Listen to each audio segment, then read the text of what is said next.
compass that led me from the hollow reefs lay dormant for a time. A weight of brass and bone, heavy with my own damnation. I thought perhaps the first tale it would ever tell was its last. But then last night, under a sliver of a jaundiced moon, it trembled. A low hum filled this cabin, a sound like a single mournful note played on a string of kelp. It wasn't my own dread it pointed to this time. No. The needle swung north towards the icy currents of the Iron Tooth Strait, towards a story that had been silent for 50 years, a tale kept by the gulls and the grinding stones, a story of a lighthouse they call the Widow's Lantern, and of the man who lived there, Alistair Finch. A man who learned the hard way that the sea can love you, but it will never let you be free. The lighthouse on the Isle of Knives wasn't a posting for young men. It was a sentence. A place you went when the world of men had no more use for you. A pillar of gray stone on a spike of black rock. A place where the wind came to die and the waves came to feast. And for 20 years, Alistair Finch had kept its light. He wasn't born of the sea. He'd come from the soft, rolling hills inland, a place of soil and seasons. He'd had a life there once, a wife, lost to a winter fever that the doctors had no name for. A child, a daughter, who followed her mother into the cold earth not a year later. He tried to remain, to walk the lanes and nod at the neighbors, but their pity was a poison. Every glance was a reminder of the ghosts he carried. So he fled. He fled to the one place where a man's past could be scoured away by salt and solitude. He traded the ghosts of the land for the mysteries of the water. A foolish trade, some might say. A man should always choose the devil he knows. His new life was a ritual, a litany measured in the polishing of brass, the winding of the great clockwork mechanism, the lighting of the Fresnel lens that pushed back against the infinite dark. He knew the sea. He respected its moods, its sudden furies, its long, sullen calms. But respect is a currency the sea doesn't always honor. Sometimes it takes an interest. It begins to court you. At first, the gifts were simple things he'd find on his morning walk around the base of his rock. A piece of driftwood smoothed and carved by the waves into the perfect shape of a soaring seabird. A conch shell with colors so deep and vibrant, they seemed to shift in the light. He took them as small kindnesses, tokens to ward off the soul-crushing loneliness of the post. He'd arrange them on his windowsill, a small museum of the sea's gentle moods. He didn't know he was setting out trinkets for a queen. Then the gifts grew stranger. One morning, a lump of ambergris, waxy and gray, lay on the rocks, a perfumed treasure worth a king's ransom.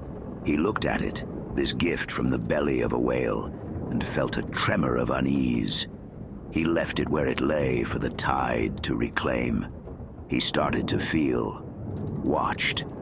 During the long nights when the storms howled, he'd hear things on the wind. Not just the shriek of the gale, but something else. A melody, faint and sorrowful. A song with no human source. The courtship began in earnest with the great storm of 1907. A true monster of a gale that threw waves against the lantern room itself, 100 feet above the water.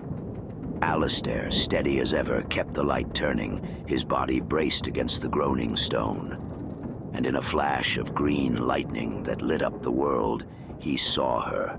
A woman, floating in the impossible chaos of the water below, her head tilted back, looking up at him. Her dark hair spread around her like a halo of kelp. She wasn't struggling. She wasn't screaming. She was, watching. He blinked, a splash of salt water stinging his eyes, and another wave consumed the image. He told himself it was a phantom born of sleeplessness, a trick of a mind too long alone. A week later, he found her on the rocks, draped in seaweed and torn silk, looking like any other victim of the sea's temper. He carried her inside, his heart hammering against his ribs. She was impossibly heavy, and her skin, even away from the water, was shockingly cold. He laid her by his meager fire, and as she stirred, he saw her eyes. They were the color of the deep ocean just after a storm, a swirling mix of gray-green and the promise of darkness. She told him her name was Morwenna, and that her ship had gone down. Her voice was low, musical, like stones rolling in the surf. Alistair, a man who hadn't spoken to another soul for 6 months, felt his own heart crack open. He nursed her, shared his rations, and listened to her stories. Stories that weren't of any port or city he knew, but of the currents, of the silent pressure of the deep, of the songs the whales sing in the abyssal dark. His loneliness, the companion of 2 decades, began to recede, replaced by a feeling he'd long since buried, a dangerous, foolish hope. He was a drowning man, and she was his lungful of air. Or so he thought. He fell in love. Of course he did. Their marriage was not of church and state. It was a thing of tide and salt. On a night of the full moon, when the spring tide reached the very base of his tower, she led him down to the shore. She took his hand and placed it in the frigid water. The land has its vows, written on dry paper that burns, she whispered, her voice like the pull of the undertow. But we are of the sea. It demands a truer oath. Swear yourself to me, Alistair. Swear your heart to my heart, your breath to my breath, and you will never be lonely again. He looked into her deep eyes and saw an eternity there. He repeated the words she spoke, strange words in a language that felt older than stone, words that tasted of salt and oblivion. He swore his life, his soul, to the beautiful, strange woman the sea had brought him. As the final ancient word left his lips, the water around his hand erupted in a silent, phosphorescent glow. The pact was sealed, and the sea, having given its gift, began to collect its price. Morwenna was a perfect companion, too perfect. She never ate his food, only strange, gelatinous things she'd gather from the tide pools at low tide. She never felt the cold, often walking the rocks in the teeth of a gale, wearing only her silks. She had no past he could grasp, no memory of family or homeland, and she never, ever set foot on the supply boat that came once every 3 months. The boat was captained by an old salt named Silas, a man Alistair had known for years. The first time Silas came after Morwenna's arrival, Alistair rowed out to meet him, alone. "You look thin, Finch," Silas grunted, his eyes full of concern. "And the light, it's been looking a bit green about the gills on stormy nights. Everything all right in that tower?" Alistair, with Morwenna's cold kiss still on his lips, lied. "All is well, Silas. Stores are full. I heard a ship went down in that last squall, the Sea Serpent," Silas pressed. "My own cousin was on her. You see anything?" Alistair's blood ran cold. He said nothing. He took only a small crate of supplies and rowed back, feeling the weight of his lie and the weight of Silas's worried gaze on his back. He was pulling away from the world of men, an island on his island. His love had become a beautiful prison. Morwenna grew to hate the light. She called it his other wife, a glass and steel mistress he attended to every night. When he was with her, the sea around the Isle of Knives would be calm, almost placid, as if to please its queen. But when he ascended the winding stairs to tend the lamp, the waves would begin to snarl, smashing against the rock with a jealous, resentful fury. The gifts she brought him from the sea became more grim. One morning, he found it at the base of the lighthouse, a beautiful mermaid figurehead, its painted eyes wide with terror, its wood snapped and splintered. He recognized it instantly. It was the figurehead of the sea serpent. Morwenna smiled as she pointed to it. "A gift for our home, my love." He was terrified of what she was, and more terrified of losing the only cure for his loneliness he had ever known. He began to wither, his face growing gaunt, his eyes holding a haunted, faraway look. And one night, as he stood in the lantern room, he looked at the great lamp he had tended for 20 years, and saw that its brilliant white light now shone with a distinct, hazy green tint. The color of his wife's eyes, the color of the deep. The final storm was not a storm. It was an execution. It came on a windless night, a black wall of water and rage that rose from a calm sea.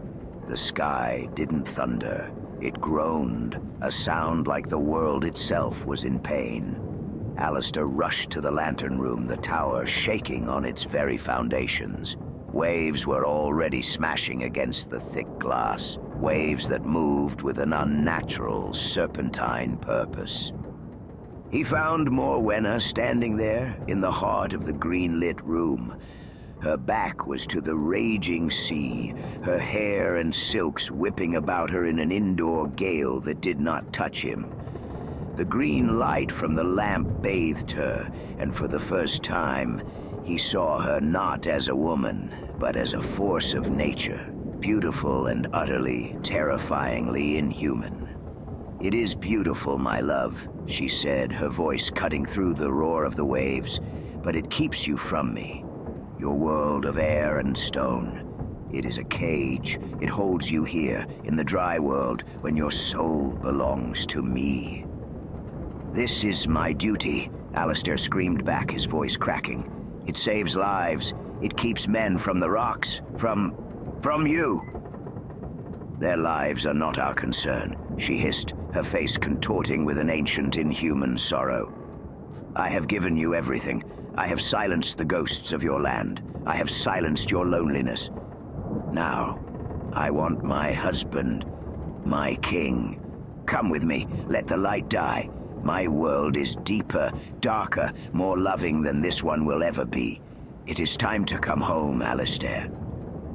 He looked at her, the woman he had sworn his soul to, and saw the abyss staring back. He saw the cold, possessive truth. To be with her was to be consumed, to be lost forever. He remembered his wife of the land, her warm hand, her simple smile, and he made his choice. "No," he whispered. The word was a betrayal. It was the last word of the man he was. Her face shattered. The sound that came from her was not a human sound. It was the sound of the sea itself, a shriek of pure, elemental fury that echoed the groaning sky. The window of the lantern room exploded inward in a shower of glass and iron. A wave, a solid black fist of water with the force of a mountain, smashed into the great lens. The heart of the lighthouse, the intricate clockwork and the priceless, perfect crystal shattered into a million pieces. The light of the widow's lantern went out. Alistair was thrown against the stone wall as the sea flooded the room, the water impossibly cold, stealing the air from his lungs. And the last thing he saw was his wife's face, no longer beautiful, her arms open, a terrible, triumphant smile on her lips as she welcomed him into the cold, crushing dark. Alistair Finch was never seen again. When Silas and the supply boat finally arrived weeks later, after the unnatural storm had passed, they found the lighthouse in ruins. The great lamp was shattered, the tower cracked and abandoned. They called it a tragedy, a storm of the century. They chiseled a new name onto the keeper's stone on the mainland, and the light on the Isle of Knives was never rebuilt. But sailors who pass those cursed rocks on the darkest nights, they tell a different tale, They say that sometimes, when a storm gathers, a light begins to shine from the top of that broken tower. Not a bright white warning light that sweeps in a steady circle, but a soft, pulsing green beacon that stays fixed on the sea. A lonely light, the light of a man who gave his heart to the ocean, and in the end, his duty too. A call from a husband in a home he never wanted, forever anchored to the witch he married. He became one of the voiceless. Another story the sea keeps, another debt I am forced to pay. You've listened true. Tie your name to the mast. Now cast the anchor into the tide below. One symbol, one oath. Let it drift where the tide dares.